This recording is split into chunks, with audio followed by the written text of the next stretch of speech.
And then go on to Esther 7, chapter 7. And then, yeah. But, yeah, let's get it. Let's go. In Jesus' name, let's go. Let's do it. Let's do it. Alright, let me stop. Time passes, heads of provinces. Now the leaders of the people lived in Jerusalem, but the rest of the people cast lots to bring one person out of 10 to live in Jerusalem, the holy city, while 9 tenths remained in the other cities. And the people blessed all the men who volunteered to live in Jerusalem. These are the heads of the provinces who lived in Jerusalem. But the cities of Judah, everyone lived on his property in their cities: the Israelites, the priests, the Levites, the temple servants, and the descendants of Solomon's servants. And for some of the sons of Judah some of the sons of Benjamin lived in Jerusalem. From the sons of Judah, Athaliah, the son of Uzziah, the son of Zechariah, the son of Amariah, the son of Shephatiah, the son of Mihalalel. Of the sons of Perez, Masiah, the son of Baruch, the son of Kol Hoseh, the son of Haziah, the son of Adiah, the son of Joyarib, the son of Zechariah, the son of Shilonites. All the sons of Perez who lived at Jerusalem were 468 able men. These are the sons of Benjamin: Salu, the son of Meshulam, the son of Joid, the son of Pedaiah, the son of Koliah, the son of Maaseiah, the son of Ethiel, son of Jeshiah, and after him Gabai and Salai, 928. Joel, the son of Zichri, was their overseer, and Judah, the son of Hasenua, was second in command of the city. Of the priests, Jediah, the son of Joiarib, Jachin, Sariah, the son of Hilkiah, the son of Meshulam, the son of Zadok, the son of Merioth, the son of Ahitub, the leader of the house of God, and the brothers, relatives, fellow workers, who did the work of the house, 822, and Adiah, the son of Jeroham, the son of Pelaliah, the son of Amzi, the son of Zechariah, the son of Pashur, the son of Malchijah, and his brothers, heads of fathers' households, 242, and Amashai, the son of Azarel, the son of Azhai, the son of Meshilemoth, the son of Immer, and their brothers, brave men, 128. Their overseer was Zabdiah, the son of Haggidolim, one of the great men. Now, from the Levites, Shemaiah, the son of Hashub, the son of Azrikam, the son of Hashabiah, the son of Buni, and Shabbethai and Josabad, from the leaders of the Levites, who were in charge of the outside work of the house of God. Mattaniah, the son of Micah, the son of Zabdi, the son of Asaph, who was the leader to begin the thanksgiving in prayer. And Bakbukiah, the second among his brothers, and Abda, the son of Shammua, the son of Galal, the son of Jeduthun. All the Levites in the holy city totaled 284.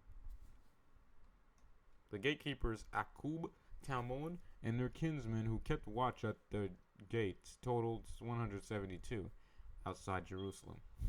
Now the rest of Israel, the priests and the Levites, were in all the cities of Judah, each on his own inheritance. But the temple servants were living in Ophel. Ziha and Gishpa were in charge of the temple servants. The overseer of the Levites in Jerusalem was Uzi, the son of Bani, the son of Hashabiah, the son of Mattaniah, the son of Micah, from Asaph's sons, who were the singers in regard to the work of the house of God. For there was a command from the Persian king regarding the singers as to their daily task. Pethahiah, the son of Meshezabel, of the sons of Zerah, the son of Judah, was the king's representative in all matters concerning the people. As for the villages with their fields, some sons of Judah lived in Kiriath Arba and its towns, Dibon and its towns, and Jekabzeel and its villages, in Jeshua, in Moladah, in Beth Pelet, in Hazar Shual, and in Beersheba and its towns, in Ziklag and in Mekonah and its towns, and En Rimmon and in Zorah, and in Jarmuth, Zanoah, Abdullah, Adulam and the villages, Lachish and its fields, and Azekah in its towns. So they camped from Beersheba as far as the Hinnom Valley. The sons of Benjamin also lived from Geba onward, at Michmash, Aijah, Bethel and its towns, at Anoth, and Anathoth, Nob, Ananiah, Hazor, Ramah, Gittaim, Hadid, Zeboim, Nebalat, Lod, and Ono in the valley of the craftsmen, and certain divisions of the Levites in Judah belonged to Benjamin.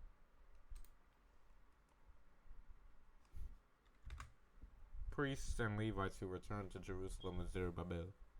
Now these are the priests and Levites who came up with Zerubbabel, the son of Shealtiel, and with Jeshua, Sariah, Jeremiah, Ezra, Amariah, Maluk, Hattush, Shechaniah, Rehum, Meremoth, Edo, Ginethoi, Abijah, Mijamin, Madiah, Bilgah, Shemaiah, Joyarib, Jediah, Salu, Amok, Hilkiah, and Jediah.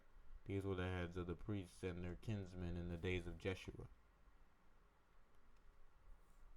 The Levites were Jeshua, Binui, Kadmiel, Sherebiah, Judah, and Mattaniah, who was in charge of the songs of thanksgiving and praise. He and his brothers. Also, Bakbukiah and Uni, their brothers, stood opposite them in their divisions of service. Now Jeshua became the father of Joachim of Eliashib, Eliashib of Joiada, and Joiada became the father of Jonathan, and Jonathan became the father of Jaddua.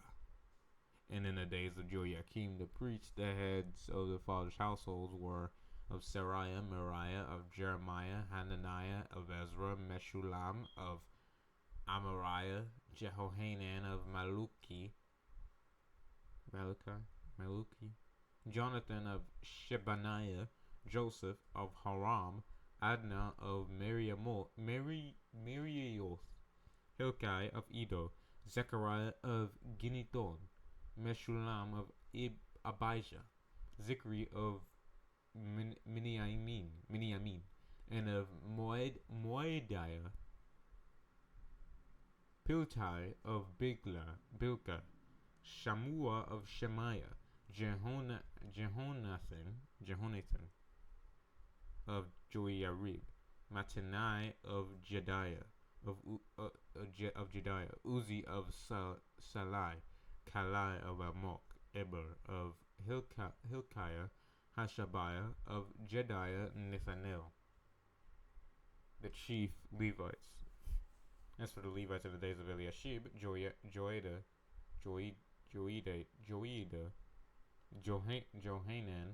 and Jaddua, the heads of fathers' households, were registered. So were the priests during the reign of Darius the Persian. The sons of Levi, heads of fathers' households, were recorded in the book of the Chronicles until the days of Johanan, the son of Eliashib. The heads of the Levites were Hashabiah, Sherebiah, and Jeshua the son of Kadmiel, and their brothers opposite them, to praise and to give thanks, as commanded by David the man of God, one division singing in response to the men in the opposite division. Mattaniah, Bakbukiah, Obadiah, Meshulam, Talmon, and Akub were gatekeepers keeping watch at the storehouses of the gates. These men served in the days of Joachim, the son of Jeshua, the son of Jozadak, and in the days of Nehemiah the governor, and Ezra the priest, and scribe. Dedication of the wall. Now, at the dedication of the wall of Jerusalem, they sought out the Levites from all their places in order to bring them to Jerusalem to celebrate the dedication with gladness, with hymns of thanksgiving, and with songs to the accomplishment of accompaniment.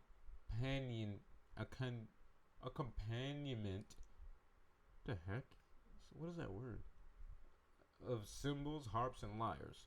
So the sons of the singers gathered together from the district around Jerusalem and from the villages of the Netophathites, from Beth Gilgal, and from the fields of Geba and Azmaveth. For the singers had built villages for themselves around Jerusalem. The priests and the Levites purified themselves. They also purified the people, the gates, and the wall. Procedures for the temple. Then I had the leaders of Judah come up on the wall, and I appointed 2 large thanksgiving choirs. The first one proceeding to the right on top of the wall toward the refuse gate. Hoshea and half of the leaders of Judah followed them, with Azariah, Ezra, Meshullam, Judah, Benjamin, Shemaiah, and Jeremiah, and some of the priest's sons with trumpets, and Zechariah the son of Jonathan, the son of Shemaiah, the son of Mattaniah, the son of Micaiah, the son of Zakur, the son of Asaph, and his brothers, Shemaiah, Azarel, Milalai, Gilalai, Mai, Nethanel, Judah, and Hananiah with the musical instruments of David, the man of God. And Ezra the scribe went in front of them. At the fountain gate they went directly up the steps of the city of David by the stairway of the wall above David's house to the water gate on the east. The second choir went to the left. I followed with half of the people on the wall above the tower of the furnaces to the broad wall, and above the gate of Ephraim, and by the old gate, by the fish gate, by the tower of Hananel, and the tower of the 100, as far as the sheep gate, and they stopped at the gate of the guard. Then the 2 choirs stood in the house of God. So did I, and half of the officials with me. And the priests, Eliakim, Messiah, Miniamin, Micaiah, Elioenai, Zechariah, and Hananiah with trumpets, and Masai, whatever that dude's name is, Shemaiah, Eleazar, Uzi, Jehohanan, Malchijah, Elam, and Ezer. And the singers sang with Jezrahiah as their leader. Also on that day they offered great sacrifices and rejoiced because God had given them great joy. The women and children also rejoiced, so that the joy of Jerusalem was heard from far away. On that day men were appointed over the chambers for the stores, the contributions, the first fruits, and the tithes to gather to them from the fields of the cities, the portions required by the law for the priests and the Levites for Judah. For Judah rejoiced over the priests and Levites who served, and they performed the worship of their God and the service of purification. So did the singers and gatekeepers, as David and his son Solomon had commanded. For in the days of David and Asaph, in ancient times, there were leaders of singers, songs of praise and hymns of thanksgiving to God. So in the days of Zerubbabel and later of Nehemiah and all Israel would give the daily portions for the singers and the gatekeepers, and they set apart the consecrated portion for the Levites, and the Levites set apart the consecrated portion for the sons of Aaron the priests. Foreigners excluded.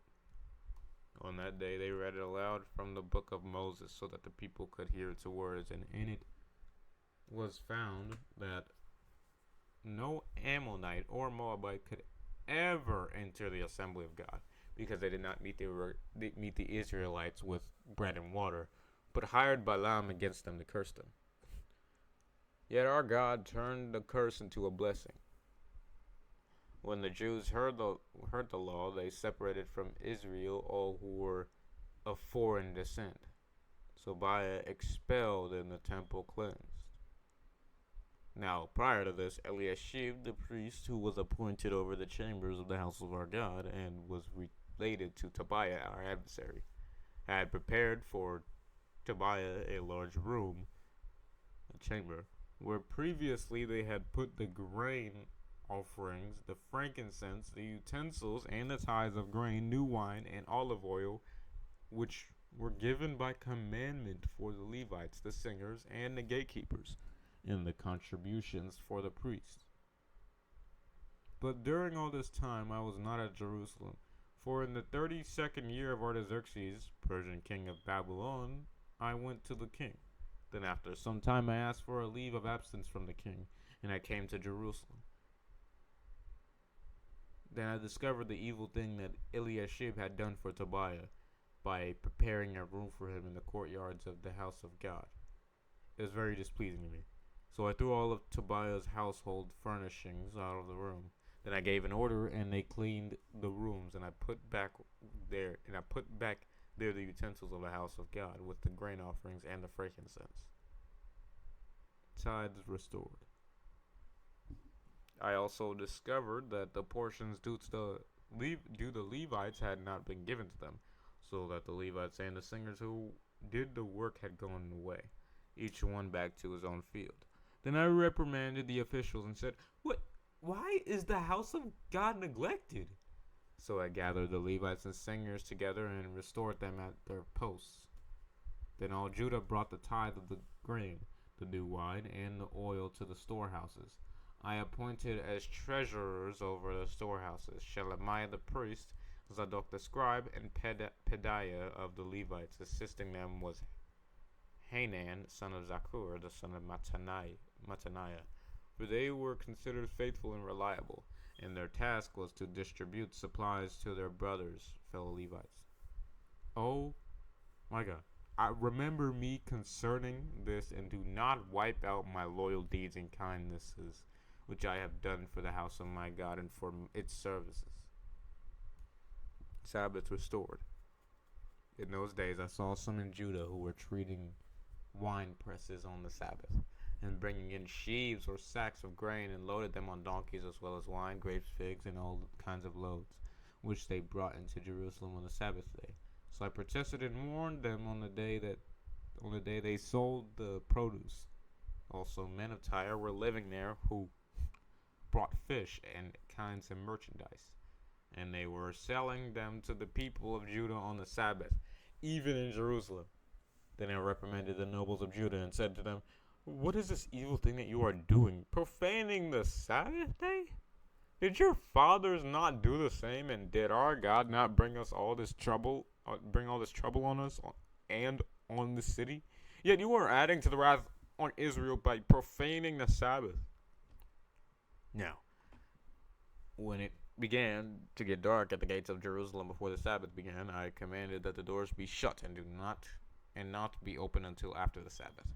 Then I stationed some of my servants at the gates so that no load of merchandise would enter Jerusalem on the Sabbath day.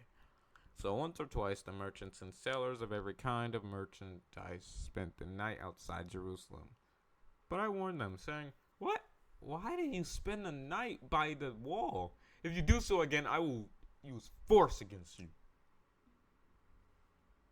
From that time on, they did not come on the Sabbath, and I commanded the Levites to purify themselves and come and guard the gates to keep the Sabbath day holy.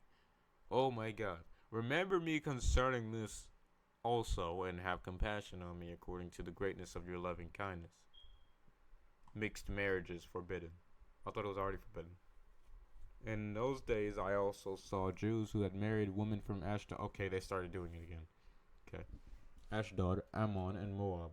As for their children, have spoken the language of Ashdod, and none of them knew how to speak Hebrew, the language of Judah, but only the language of his own people. So I contended with them and cursed them and struck some of them and pulled out their hair and made them swear by God, saying, "You shall not give your daughters in marriage to their sons, nor take any of their daughters for your sons or for yourself." Did not Solomon, king of Israel, sin greatly against God regarding these things? Yet among the many nations there was no king like him. He was loved by his God, and God made him king over all Israel.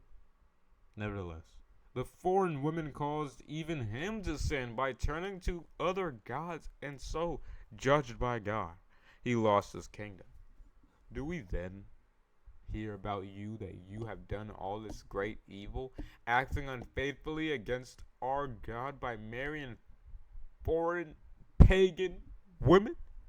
One of the sons of Joiada, the son of Eliashib, the high priest, was a son-in-law of Asanbalat, the Horonite.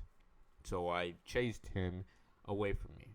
Oh my God, remember them, because they have defiled the priesthood and the covenant of the priesthood and the Levites. Thus I cleansed and purified them from everything foreign pagan, and I defined the duties of the priests and Levites, each one in his task. And I provided for the wood offering at appointed times and for the first fruits. Oh my God, please remember me for good and imprint me on your heart. And as for Nehemiah, that's it. That's it for you, Nehemiah. The banquets of the king. It was in the days of Artaxerxes, who reigned from. Oh, well, this is Xerxes. This is not Artaxerxes. Then again, it's basically the same thing, right? Whatever. We're just gonna call him Xerxes because that's easier to say than Ahasuerus or whatever that dude's dinosaur freaking name is. Who reigned from India to Ethiopia, Kush, over 127 provinces. In those days, when King Xerxes sat on his royal throne, which was at the citadel in Susa, the capital of the Persian Empire, in the 3rd year of his reign, he held a banquet for all his officials and his attendants. The army officers of Persia and Media, the nobles and the officials of the provinces were there in his presence, and he displayed the riches of his glorious kingdom and the splendor of his great majesty for many days, 180 days in all. When these were completed, the king held a banquet for all the people who were present at the citadel in Susa, the capital, from the greatest in importance to the least, a 7-day feast in the courtyard of the garden of the king's palace. There were curtains, draperies of fine white and violet linen, fastened with cords of fine purple linen to silver rings and marble columns. The couches of gold and silver rested on a mosaic floor of porphyry, marble, mother of pearl, and precious colored stones. Drinks were served in various kinds of golden goblets, and the royal wine was plentiful, in accordance with the generosity of the king. The drinking was carried on in accordance with the law. No one was compelled to drink, for the king had directed each official of his household to comply with each guest's wishes. Queen Vashti also held a separate banquet for the women in the palace of King Xerxes. Queen Vashti's refusal. On the 7th day, when the king's heart was joyful with wine and high spirits, he commanded Mehuman, Bisa, Harbona, Bigtha, Abagtha, Zithar, and Carcass. What? The 7 eunuchs who served in the presence of King Xerxes as his attendants, to bring Queen Vashti before the king, wearing her royal crown, high turban, to display her beauty before the people and the officials, for she was lovely to see. Perverts. But Queen Vashti refused to come in at the king's command, which was delivered to her by the eunuchs. So the king became extremely angry and burned with rage. Then the king spoke to the wise men who understood the times, asking for their advice. For it was the custom of the king to speak before all those who were familiar with law and legal matters, and who were close to him as advisors. Karshina, Shethar, Admatha, Tarshish, Meres, Marsina, and Memucan, the 7 officials of Persia and Media who had access to the king and were ranked highest in the kingdom. He said, according to the law, what is to be done with Queen Vashti because she did not obey the command of King Xerxes, which was conveyed by the eunuchs, or something like that. And Memucan answered in the presence of the king and the officials, Vashti, the queen has not only wronged the king, but also all the officials, the royal representatives, and all the people who are in all the provinces of King Xerxes. For the queen's conduct will be known to all women, causing them to look on their husbands with contempt and disrespect, since they will say, King Xerxes commanded Queen Vashti to be brought before him, but she did not come. This very day, the ladies of Persia and Media who have been heard of the queen's refusal will be speaking in the same way to all the king's officials. And there will be plenty of contempt and anger. If it pleases the king, let the royal guard, royal command be issued by him, and let it be written in the laws of the Persians and Medes, so that it cannot be repealed or modified, that Vashti is no longer to come before King Xerxes, and let the king give a royal position to another who is better and more worthy than she. So when the king's great decree is proclaimed to his extensive kingdom, all women who give honor to their husbands, from the great to the insignificant. This statement was so outlandish and sounded so weird. Yet it pleased the king and the officials, and the king did what Memucan proposed. So he sent letters to all the royal provinces, to each province in its own script, and to each people in their own language, saying that every man should be the master and rule in his own home, and that he should speak in the household in the language of his own people. Vashti's successor sought. After these things, when the wrath of King Xerxes had subsided, he remembered Vashti and what she had done, and what she had been decreed against, and what had been decreed against her. Then the king's attendants who served him said, Let the beautiful young virgins be sought for the king. Make sure they're young. Let the king appoint administrators in all the provinces of his kingdom, and have them gather all the beautiful young virgins. Young. Make sure they're really young. Like Aisha Young. Or you don't know who Aisha is?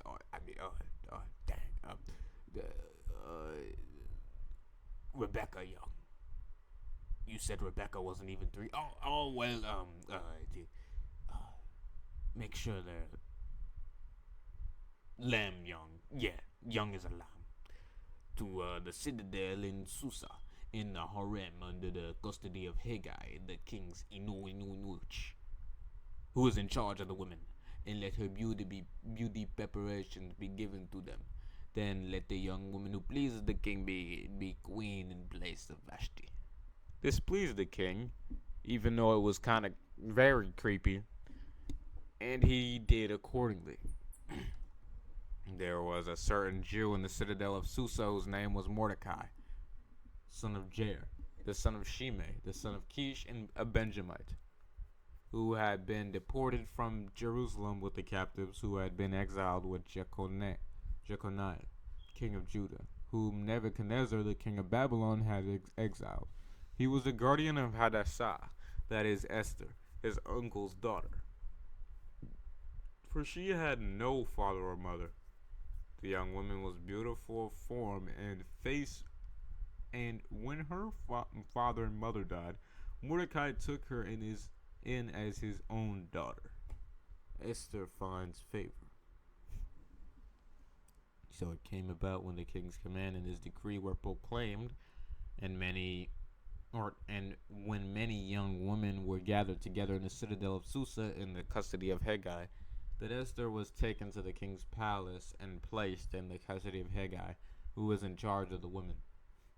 Now the young woman pleased Haggai and found favor with him, so he quickly provided her with beauty preparations and her portion of food, and he gave her 7 choice maids for the king's palace. Then he transferred her and her maids to the best place in the harem. Esther did not reveal the Jewish background of her people or her family, for Mordecai had instructed her not to do so. Every day, Mordecai, who was an attendant in the king's court, walked back and forth in front of the courtyard of the harem to learn how Esther was getting along and what was happening to her. Now, when it was each young woman's turn to go before King Xerxes. After the end of her 12 months, under the regulations for the women for the days of their beautification were completed as follows: 6 months with oil of myrrh, and 6 months with sweet spices and perfumes, and the beauty preparations for women. Then the young woman who would go before the king in this way, anything that she wanted was given her to take with her from the harem and to the king's palace. In the evening she would go in, and the next morning she would return to the second harem, to the custody of Shashgaz, the king's eunuch, who was in charge of the concubines. What? So she would not return to the king unless he delighted in her, and she was summoned by name. Now, as for Esther, the daughter of Abihail, the uncle of Mordecai, who had taken her in as his own daughter, when her turn came to go into the king, she requested nothing except what Haggai, the king's eunuch and attendant, who was in charge of the women, advised. And Esther found favor in the sight of all who saw her. So Esther was taken to King Xerxes to his royal palace in the 10th month, that is the month of Tebeth, December, January, in the 7th year of his reign. Esther becomes queen. Now, the king loved Esther more than all the other women, and she found favor and kindness with him more than all the other virgins, so that he set the royal crown on her head and made her queen in the place of Vashti. Then the king held a great banquet, Esther's banquet, for all his officials and his servants, and he made a festival for the provinces and gave gifts in accordance with the resources of the king. And when the virgins were gathered together the second time, Mordecai was sitting at the king's gate. Esther had not revealed her family or her people, that is, her Jewish background, just as Mordecai had instructed her, for Esther did what Mordecai told her, just as when she was under his care. Mordecai saved the king. In those days, while Mordecai was sitting at the king's gate, Bigthan and Teresh, two of the king's eunuchs, messengers, I guess what that means, never mind, I don't mean no messenger. I don't know what that means, bro. Servants? I'm just going to say servants who guarded the door, became angry and conspired to attack King Xerxes. But the plot became known to Mordecai, who informed Queen Esther, and Esther told the king in Mordecai's name. Now, when the plot was investigated and found to be true, both men were hanged on the gallows, and it was recorded in the book of the Chronicles in the king's presence. Dang. Y'all shouldn't. Hey. At that point, bro, you can go somewhere else. You didn't have to get your get back. I'm not even sure he did anything to you. You probably just wanted to fight him just to fight him. You kill him just to kill him. Haman's plot against the Jews. After these things, King Xerxes promoted Haman, the son of Hammedatha, the Agagite, and advanced him and established his authority over all the officials who were with him. And the king's servants who were at the king's gate in royal service bowed down and honored and paid homage to Haman, for this is what the king had commanded in regard to him. But Mordecai, a Jew of the tribe of Benjamin, neither bowed nor paid homage to him. Then the king's servants who were at the king's gate said to Mordecai, "Why are you disregarding the king's command?" Now it happened, when they had spoken to him that day after day, and he would not listen to them, that they told Haman to see whether Mordecai's reason for his behavior would stand as valid, for he had told them that he was a Jew. A Jew. When Haman saw that Mordecai neither bowed nor paid homage to him, he was furious. But he disdained laying hands on Mordecai alone, for they had told him who the people of Mordecai were, his nationality. So Haman determined to destroy all the Jews, the people of Mordecai who lived throughout the kingdom of Xerxes. Destroy the Jews. In the first month, the month of Nisan, March, April, in the 12th year of King Xerxes, Haman cast it is the lots, cast before him day after day to find a lucky day to approach the king, month after month, until the 12th month, the month of Adar, February, March. This dude is plotting. Oh my gosh. Then Haman said to King Xerxes, there is a certain people scattered abroad and dispersed among the peoples in all the provinces of your kingdom. Their laws are different from those of all the other people, and they do not observe the king's laws. Therefore, it is not in the king's interest to tolerate them and let them stay here. If it pleases the king, let it be decreed that they be destroyed, and I will pay 10,000 talents of silver in the hands of those who carry out the king's business, to put in the king's treasuries. Then the king removed his signet ring from his hand, that is the special ring which was used to seal his letters, and gave it to Haman, the son of Hammedatha, the Agagite, the enemy of the Jews. The king said to Haman, dude, stop stuttering when you speak and talk normally. You don't gotta yell. But also, the silver is given to you, and the people also, to do with them as you please. Then the king's scribes, secretaries, were summoned on the 13th day of the first month, and it was written just as Haman commanded, to the king's satraps, chief rulers, and to the governors who were over each province, and to the officials of each people, each province according to its script writing, each people according to their own language, being written in the name of King Xerxes, and sealed with the king's signet ring. Letters were sent by couriers to all the king's provinces to destroy, to kill, and to annihilate all the Jews, both young and old, women and children, in one day. The 13th day of the 12th month, which is the month of Adar, March 7th, 473 BC. Dude, I like how they put the dates. That's cool.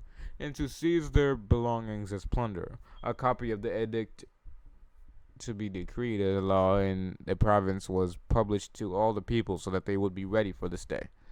The couriers went out hurriedly by order of the king, and the decree was issued at the citadel in Susa. And while the king and Haman sat down to drink, the city of Susa was perplexed by the unusual and alarming decree. Y'all are freaking evil. Esther learns of Haman's plots. Now, when Mordecai learned of everything that had been done, he tore his clothes in mourning and put on sackcloth and ashes, and went out into the center of the city and cried out loudly and bitterly. He went only as far as the king's gate, because no one was to enter the king's gate dressed in sackcloth. And each day in every province that the decree and law of the king reached, there was great mourning among the Jews, with fasting, weeping, and wailing, and many lay on sackcloth and ashes. When Esther's maids and her servants came and told her what had happened, the queen was seized by great fear. She sent garments to clothe Mordecai so that he would remove his sackcloth, but he did not accept them. Then Esther summoned Hathach, one of the king's servants, whom the king had appointed to attend her, and ordered him to go to Mordecai to find out what this issue was and why it had come out. So Hathach went out to Mordecai in the open square of the city, which was in front of the king's gate. Mordecai told him everything that had happened to him, and the exact amount of money that Haman had promised to pay the king's treasuries for the destruction of the Jews. Mordecai also gave him a copy of the text of the decree which had been issued in Susa for the Jews' destruction, so that he might show Esther and explain it to her, and order her to go into the king to seek his favor and plead with him for the lives of her people. Hathach came back and told Esther what Mordecai had said. Then Esther spoke to Hathach and ordered him to reply to Mordecai, saying, "All the king's servants and the people of the king's provinces know that for any man or woman who comes to the king to the inner court without being summoned, he has but one law, that he is to be put to death, unless the king holds out to him the golden scepter so that he may live. And as for me, I have not been summoned to come to the king for these last 30 days. So they told Mordecai what Esther had said. And Mordecai told them to reply to Esther, Dude, do not imagine that you in the king's place can escape any more than all the Jews. For if you remain silent this time, liberation and rescue will arise for the Jews from another place, and you and your father's house perish, since you did not help when you had the chance. And who knows whether you have attained royalty for such a time as this, and for this very purpose, dude. Esther plans to intercede. Then Esther told them to reply to Mordecai, go gather all the Jews that are present in Susa and observe a fast for me. Do not eat or drink for 3 days, night or day. And I and my maids also will fast in the same day. Then I will go in to see the king without being summoned, which is against the law, and if I perish, I perish. So Mordecai went away and did exactly as Esther had commanded him. Okay. I don't know why that didn't go. Whatever. Esther plans a banquet. On the 3rd day of the fast, Esther put on her royal robes and stood in the inner court of the king's palace, opposite his throne room. The king was sitting on his royal throne, facing the main entrance of the palace. When the king saw Esther, the queen, standing in the court, she found favor in his sight, and the king extended to her the golden scepter, which was in his hand. So Esther approached and touched the top of the scepter. Then the king said to her, What is troubling you, Queen Esther? What is your request? It shall be given to you, up to the half of the kingdom. Esther said, If it pleases the king, may the king and Haman come this day to the banquet that I have prepared for him.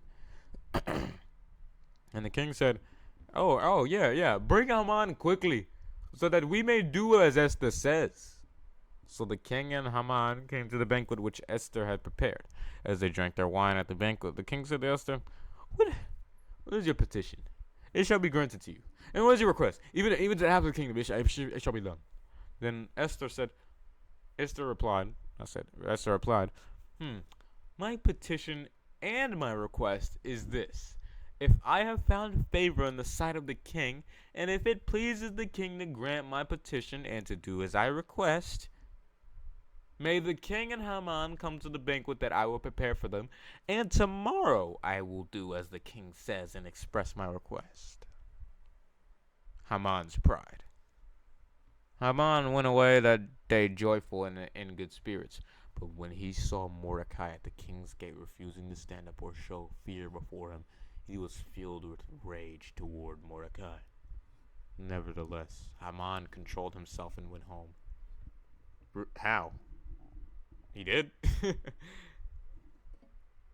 There he went for his friends and his wife Zeresh. Then Haman recounted them the glory of his riches, the large number of his sons, and every instance in which the king had magnified him, and how he had promoted him over the officials and served of the king, and servants of the king, not served of the king, and servants of the king. Haman also said, Even Queen Esther let no one but me come with the king to the banquet she had prepared, and tomorrow also I am invited by her together with the king. Yet all this does not satisfy me as long as I see Mordecai, the Jew, sitting at the king's gate. Then his wife Zeresh and all his friends said to him, Have gallows 50 cubits high made, and in the morning ask the king to have Mordecai hanged on it. What the heck? Then go joyfully to the banquet with the king. And the advice pleased Haman, so he had the gallows made. That junk did not work. Promise you it didn't. The king plans to honor Mordecai. On that night, the king could not sleep. So he ordered that the book of records and memorable deeds, the chronicles, be brought, and they were read before the king. It was found written there how Mordecai had reported that Bigthana and Teresh, two of the king's servants who were doorkeepers, had planned to attack King Xerxes. The king said, "What honor or distinction has been given Mordecai for this?" Then the king's servants who attended him said, "Nothing has been done for him." So the king said, who's in the court? Now Haman had just entered the outer court of the king's palace to ask the king about hanging Mordecai on the gallows which he had prepared for him. The king's servant said to him, "Look, Haman is standing in the court." And the king said, "Let him come in." So Haman came in, and the king said to him, What is to be done for the man whom the king desires to honor?" Now Haman thought to himself, "Why is he talking like that? And whom would the king desire to honor more than me?" So Haman said to the king, you told me to stop studying. For the man whom this king desires to honor, let a royal robe be brought on which the king has worn, and the horse on which the king has ridden, and on whose head the royal crown has been placed. And let the robe and the horse be handed over to the king, to one of the king's most noble officials. Let him dress the man whom the king delights to honor in the royal robe, and lead him on horseback through the open square of the city, and proclaim before him, This is what shall be done for the man whom the king desires to honor. Haman must honor Mordecai. Then the king said to Haman, "Quickly, take the royal robe and the horse, as you have said, and do this for Mordecai the Jew, who is sitting at the king's gate. Leave out nothing of all that you have said." So Haman reluctantly took the royal robe and the horse and dressed Mordecai and led him on horseback through the open square of the city, proclaiming before him, "This is what shall be done for the man whom the king desires to honor." Wrong voice, but it's okay. Then Mordecai returned to the king's gate, but Haman hurried to his own house, mourning and with his head covered in sorrow. Then Haman told Zeresh, his wife, and all his friends everything that had happened to him, and how he had been humiliated and humbled. Then his wise counselors and his wife Zeresh said to him, "If Mordecai, before whom you have begun to fall in status, is of Jewish heritage, you will not overcome him, but will certainly fall before him." While they were still speaking with him, the king's. So that's what it means. Now you tell me. Attendants. I'm gonna still call them servants, though. I don't care. The king's servants arrived and hurriedly brought Haman to the banquet which Esther had prepared. Was I done reading that? I was. Okay. Esther's plea. So, the king and Haman came to drink wine with Esther the queen. And the king said to Esther on the second day, and also as they drank their wine, "What is your petition, Queen Esther? It shall be granted to you. And what is your request? Even to the half of the kingdom it shall be done." Then Queen Esther replied, "If I have found favor in your sight, O king, and if it pleases the king, let my life be spared as my petition, and my people be spared as my request. For we have been sold, I and my people, to be destroyed, killed, and wiped out of existence. Now, if we had only been sold as slaves, men and women, I would have remained silent, for our hardship would not be sufficient to burden the king by even mentioning it." Then King Xerxes asked Queen Esther, "Who is he? And where is he? Who dares to do such a thing?" Esther said, "An adversary, an enemy, is Haman, this evil man." Then Haman became terrified before the king and queen. My phone was ringing. Haman is hanged. Dang! I mean, honestly, if this is the Bible saying that this is what should happen to people who hate Jews, we'd have a lot of, hey, bro, half of the population would disappear. Most, 2/3 of the population would disappear. I'm kidding, guys. I'm kidding. I don't think there's that many Jew haters out there. Then again, Muslims are basically born in a Jew hating society. So they make up most of the not most of the population, but they have high birth rates. So I guess that's not too far off. That's not too far off from the truth. Haman is hanged. Then in his fury, the king stood up from drinking wine and went into the palace garden to decide what he should do. But Haman stayed to plead for his life from Queen Esther, for he saw that harm had been determined against him by the king. When the king returned from the palace garden to the place where they were drinking wine, Haman was falling on the couch where Esther was. Then the king said, "Will he even attempt to assault the queen with me in the palace?" As the king spoke those words, the servants covered Haman's face in preparation for execution. Nah. Actually, Mordecai, stare him in his. Get up. Look him in the eyes as he's being hanged. Look him in the eyes. Matter of fact, someone peel his eyes open, like clip his eyes open so he can't look away. Then make sure he's looking Mordecai in the eyes as he's dying slowly. Then Harbona, one of the servants serving the king, literally what I said. Let's go. The king said, "Now, Haman made for Mordecai, who's." I completely skipped the line. Now, look, there are gallows 50 cubits, 75 feet high, standing at Haman's house, which Haman made for Mordecai, whose good warning saved the king. And the king said, "Hang him on it." So they hanged Haman on the gallows that he had prepared for Mordecai. Then the king's anger subsided. Honestly, I think what they mean by they hang you by the neck. But it's like, dude, if you want them to suffer, hang them by their feet. Maybe that's what they did, but I don't know. Then again, I don't know why I'm suggesting that. I really don't. I just gave someone a really horrible idea. But you know what? Haman, I don't know where you're at. But I just gotta say, maybe you shouldn't have hated the Jews. But as of right now, that's it. God bless.